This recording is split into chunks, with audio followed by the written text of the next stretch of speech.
Ndichikutambirai zvekare pano paHatsirare 263 pano pachenge ndichikuzivisai manews updates ezvinhu zviri kuitika munyika yedu yeZimbabwe. Kana uchiri munyowani pathis YouTube channel, kusubscribe mahara wetena on the notification bell kuti pese pandora machidzoka neamwe manews updates uchange uchingozvionera panapo uchange uchiwana manews updates ezvinhu zviri kuitika munyika yedu yeZimbabwe. Saka ndikuti please subscribe and turn on the notification bell.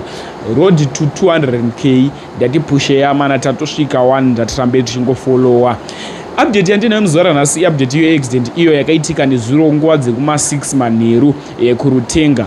Bhazi iri rinonzi Munhendzva ndo rakaita accident, raienda kuCape Town bva driver babata ma-emergency brake. Pakabata ma-emergency brake, bhazi iri rakabva rakudubuka rakatsikira vanhu vakawandisa vaive mubhazi imomo vakafira pasport, kusanganisira driver uyu akafira pasport. Ndatiti rest in peace kune vese vakafa pachiitiko ichi, ngavazorore murugare. Zvinhu zvatingasina kutarisira senyika yeZimbabwe, ende ndichikurudzirwa kuti pese patiri kufamba ndatitange itanamata. Patinofamba nengoro dzemoto ndatitange itanamata, tiziye zvatinosangana nazvo. Usati wabuda mumba, tanga waisa kapureya kuti Mwari ndiropafadzei, Mwari ndichengetedzei patichabuda kusvika mukudzoka mumba ndinge ndiri mupenyu. Driver afa pachiitiko ichi. Tiri kurisivha mapiki 11 evanhu vakafa pachiitiko ichichi. Ari kuita achibuda ari 11 but so far tarisivha kuti driver bhazi iri akafira pasport.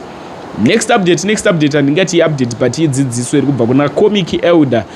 Zvairi kubva kuna Comic Elder ranga richiita kunge skit but vari kuyambira vanhu kuti kana makufamba nemota drivai zvakanaka, madrivers musamhanye. Ende zvimwe zvinhu zvandada kubvunza, sorry rege ndidzokere kumashure, chiri kukonzeresa maaccident kuti aitike. Mapassengers vanowanzokwira mota, vanowanzokwira makombi, mabhazi, vanofamba rwendo rurefu vaya. Madrivers here ikaunti nyaya dzemaroads, taure zvamunofunga mucomment section kuti chii chakonzera izvi ende zvopedzwa sei, macases aya tomatapudza sei. Ndatitaure zvandinofunga mucomment section. Zvanoda kuita credit this video kuna vamwendazi naComic Elder. Tashandisawo content yenyu, tiri kuitira kuti vanhu vazive kuti kunze ukuku kuroda kufambwa zvakanaka vasamhanyise mota. Comic Elder pavidhio iri abuda nedashboard achitaura iye kuti ndaita accident ndasara nemudriver chete. Much love. Munana zese kapone kubuka kuita chimana ini tazongona taunganirwa ka pakunzi uya anenge akupenga ndikapengeswe netsaona ndegera ndikwe leo waita neruru waitsaka tikira dai kana kana mabhazi anda kusata wachira ipa Iba kuzwa. Ade lisi umpeni kwa.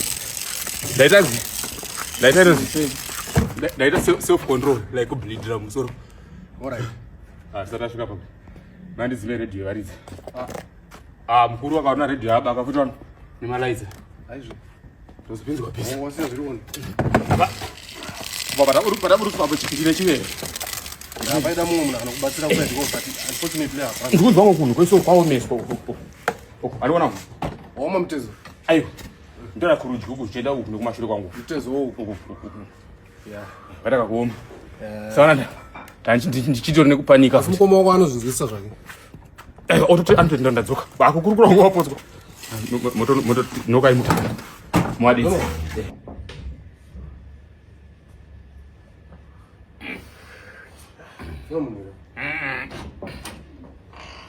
Baba.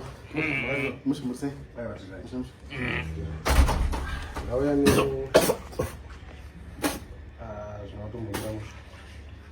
Yo mwenda be. Yo. Zumba be.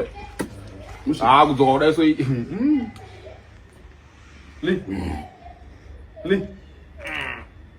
Elo mwenda be. Kongoro? Kudzoka kuna Lomagunde. Lomagunde? Wabara bangwai? Aunanza naendora pa tsaona yatika na ya1 pa news. Tistanjirewa. Yona? Mina ngumdara imacheri baba. Kaonda fit. Waro kaonda fit ndakatarisa zvichitika. Mota yangu ndio anajita afuya tu ndana naye. Afuye? Interior mukati. Ndogara pasi. Mota yangu kupiwa. Ndatonyongwa kumashure kweso. Chichaitika nale? Indado mnalomagunda nditi. Ndiko ndanjibozwa. Ungoje bawapiwa makia ya mota nani? Angaro msipia kwa vile. Mota yangu wapiwa nani? Alipoyo mota lakini la mota ndiko.